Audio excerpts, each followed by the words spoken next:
O Corona e o Evangelho. Posso dar um jeitinho?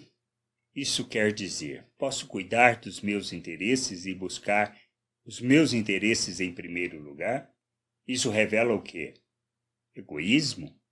Nós estabelecemos regras, procedimentos para fazer as coisas, para o atendimento priorizamos. Mas se eu tenho o poder de decisão, devo eu furar a fila? Essa é a questão que a gente precisa entender. Isto traduz o Evangelho, ou seja, eu posso deixar que a corrupção humana me domine e tome as ações necessárias para me salvar ou salvar quem eu conheço? Essa é a questão. A justiça de Deus fala de repartir da vida de Deus. Fala de viver em justiça no sentido de estabelecermos aquilo que precisamos fazer para que a vontade de Deus se cumpra.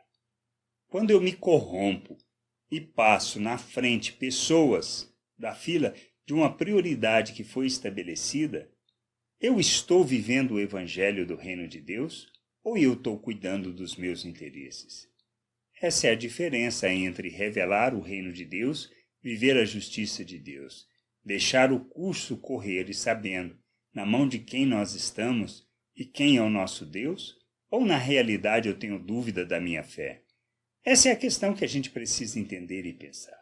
Não estou aqui para defender os meus interesses, nem buscar o meu interesse, mas para viver a vontade de Deus, para proclamar o evangelho do reino de Deus, revelando as virtudes de Deus, e não simplesmente buscando os meus interesses, mesmo que eu tenha que furar a fila, pois disto não é o evangelho e nem revela a justiça de Deus, pois eu estou tirando o direito de outro quando eu passo na frente, mesmo que seja por causa do nosso filho, da nossa esposa.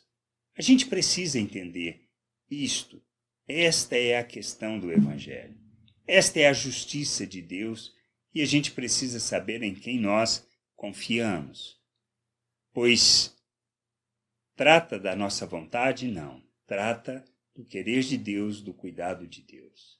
A gente não pode dar o jeitinho, pois o jeitinho não traduz o evangelho de nosso Senhor e não traduz a justiça de Deus e nem revelamos o amor de Deus às pessoas.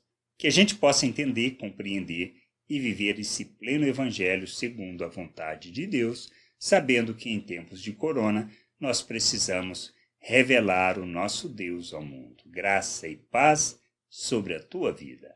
Amém.